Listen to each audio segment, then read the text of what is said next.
So the presidential candidate for the United Democratic Alliance, UDA, made 4 allegations yesterday in his statement. One, that the government and its senior officials have mobilized to campaign for Azimio la Umoja, One Kenya Alliance presidential candidate. Two, that the national government administrative officers, especially chiefs and their assistants, are being mobilized to rig next week's general elections against the UDA presidential candidate through suppression of voter turnout and or buying or holding identification cards. Three, that the cabinet secretary and the principal secretary in the Ministry of Interior and Coordination of National Government and government administrative officers in the Rift Valley, and they actually named 4 of our officers, I'm going to talk about them, have been holding meetings illegally and planning to provoke ethnic conflict in that part of our country. And fourthly, that the government, through the Communication Authority of Kenya and the Kenya Power and Lighting Company, plans to interfere with the conduct of the general elections by disrupting the communication networks and the electricity supply. Press clearance from the president to do this press conference, because I couldn't if I didn't have clearance from the president to do it, because that is how an orderly country is run. Two, you go to the National Security Advisory Committee after that, and the National Security Advisory Committee is comprised of the technical officers, the heads of the security agencies, and the others, who manage the security institutions across the country. Then from there we go to the respective ministries, and from the ministries we go to the regions, from the regions we go to the counties, from the counties we go to the sub-counties, all the way to the sub-locations. Right from the sub-location, the assistant chief chairs the security committee at the sub-location level. The chief chairs the security committee at the location level, and all the way to the National Security Council. The security sector is a very regimented arrangement. You don't have the freedom, and you have no capacity to work outside of it. When we take decisions, for example, if we have to communicate policy to the chiefs and to the DCs and to the regional commissioners, it has got to flow directly from the National Security Council. I am not aware, because there doesn't exist a discussion that has happened at the National Security Council authorizing us to meet the chiefs and instruct them to campaign for anyone. And if His Excellency the Deputy President has got evidence to that effect, he should provide it to the public, because that evidence would reside in the minutes of the National Security Council or in the agenda of the National Security Council, and then that communication will be translated in a memo by the head of the public service, who is a secretary to the council, which I have not seen. I am not aware of it. Have public servants been mobilized to campaign for any particular candidate? The answer is no, because that information would be resident in a circular by the head of the public service. I have not seen one. I have not seen any communication from the Public Service Commission itself to public servants. And public servants are all governed by a code of conduct, which is very strict on how these things are supposed to be done. Thirdly, my friends, all meetings we have with chiefs and assistant chiefs are held in public. We either meet in county commissioners' offices, in church halls, in schools.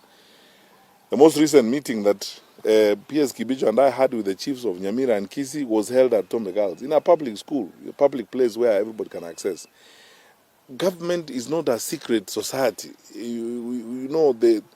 These allegations create an impression that government has been operating like a secret society. Government is not a secret society, which meets somewhere under a tree and conspires. We're not engaged in any conspiracy against anyone.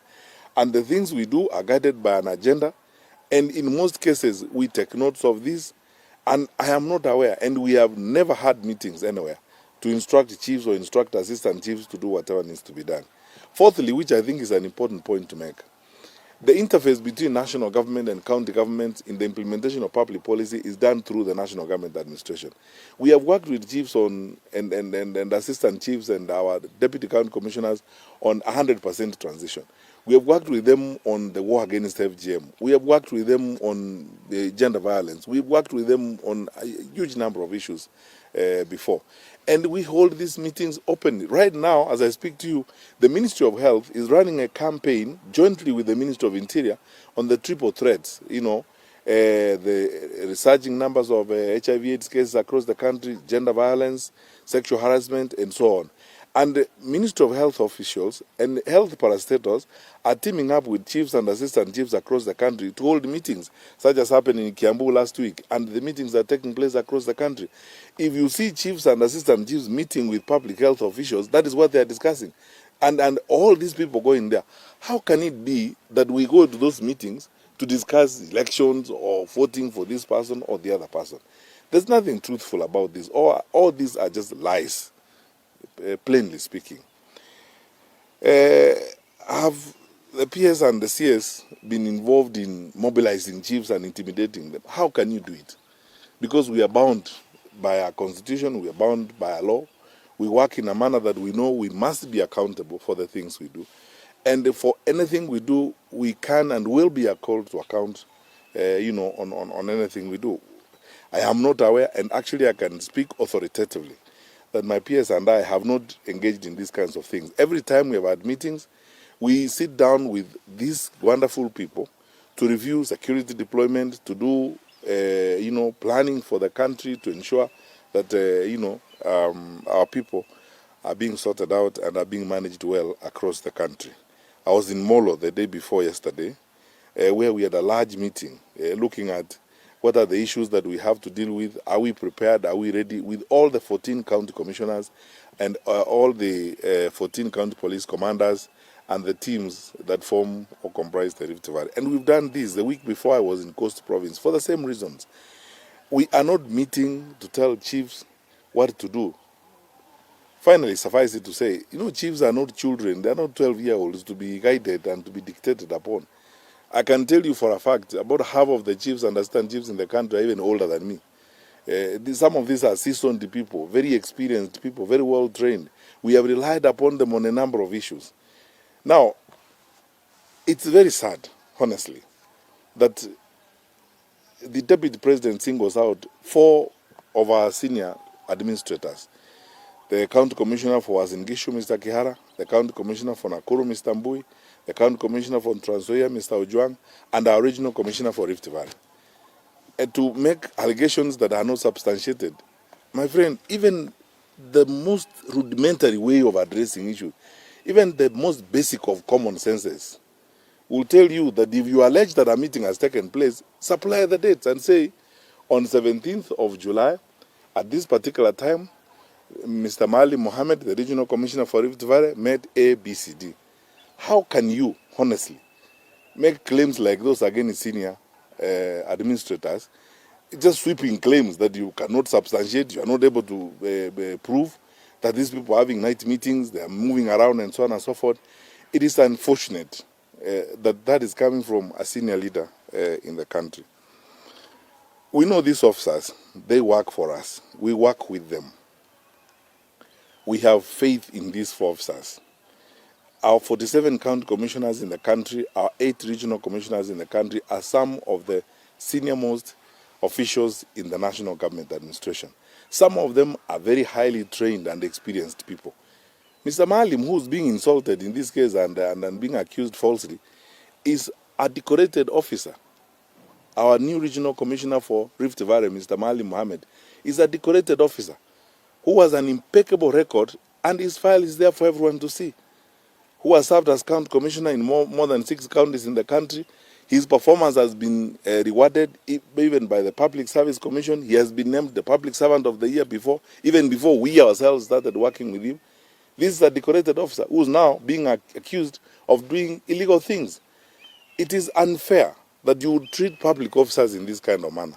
And on that note, I want to say this to all my brothers and sisters in the National Government Administration and in the police service, at all ranks, from Assistant Chief to Regional Commissioner, from police constables to the Inspector General. You are the people who have held this country together during times of challenge such as this. Unfortunately, we cannot speak like them, like the politicians speak. So we don't have the licenses of language to insult people and say all manner of things. Let us mind our country. There's a country to manage. Ignore these things. Do not be discouraged and do not be heartbroken. Do not be disheartened. We will all be accused of all manner of things. I know that at a time like this during the campaign, nerves are raw, and people are now venting their frustrations, their bent up emotions and disappointments and so on are all now being vented, and the anger is being projected on public administrators. Let us carry on. Many of my senior colleagues, like the regional commissioners, Mr. Thuku is here, have done elections more than I have done. Some of our senior police officers who are standing here with me, our Deputy Inspector General of Police, Mr. Mbowa, DIG Kabo, and all these wonderful people, our own Inspector General of Police, Mr. Kinoti, you've done elections before, more than now. Let us just persevere, remain focused on the work that we have to do, and deliver for the country. That is the work we have at hand. And we cannot speak like those people. We don't have that license of lying, to the public and saying things we cannot justify. Unfortunately, though, I have also noted cases where members of that group of politicians even try to single out the chiefs and name chiefs and try to profile chiefs and so on. On that particular one, I want to be very frank. Mr. Kinoti knows this. We are documenting every one of these criminal activities because profiling public servants like chiefs and assistant chiefs, circulating their numbers and accusing them falsely, is endangering the lives of our public servants. These crimes are not covered by the statute of limitation. Some of these leaders need to know they can and will actually be held to account at some point in their lives for some of these things. People have to be responsible in the things they do. I can't stand up in the country and point out and say Mr. Gabo is doing ABCD when I have no evidence. So that now I incite the public against the DIG in charge of administration. This is irresponsible behavior. And this is unconscionable conduct. But for some of these leaders, they think it's fair game and it's okay to say the things they are saying and to do the things they are doing. But it's unfortunate for our country. Finally, and I'm going to give you a copy of this statement. Kenyans need to know this. The government has not mobilized any public servants to campaign for anybody, period. Chiefs and assistant chiefs have not been mobilized or instructed to campaign for anyone, period. We do not operate that way. Our responsibility is defined by the law. We are working very hard, working with fellow Kenyans to ensure we support the IEBC to conduct free and fair elections. That we shall do with commitment. We will look neither to the right nor to the left. We will remain focused on that goal to ensure that we serve our people. I am not aware of any scheme or any effort to influence the Communications Authority of Kenya or any effort to influence the Kenya Power and Lighting to switch off power. Sometimes in a civilized world, some of these claims, I find them too cheap and too ridiculous to even think about. And when they come from the mouths of senior leaders, you sometimes don't know whether to laugh or cry. It's so petty to imagine that an organization that enjoys such institutional autonomy and protection by the law, like the Communications Authority of Kenya, would resort to such primitive things like, interfering. We have said this several times before. I'm as Minister for Interior, I'm the one who would invoke the Public Order Act. We have said it several times because this is a matter that we have all discussed and agreed. We are not going to shut down the internet. We are not going to interfere with social media and so on. Why would we do that? Kenya is come of age. Kenyans are mature people. I agree with His Excellency, the Deputy President. It's true, Kenya has a shortage of fools. And I think that applies more to some of those petty claims that he's making and so on than anything else. Because really, how would you, Communication Authority of Kenya, with the reputation they have. By the way, people forget, we sit at the International Telecommunication Union as a country, at the ITU. We are very respected at the ATU. Kenya has taken its place of pride and honor in the ICT sector in the globe. How would we resort to doing some of those petty things like, shut down the internet, or CAK has been instructed by who? To do what? There's nothing, there's no evidence in any of those claims that have been made.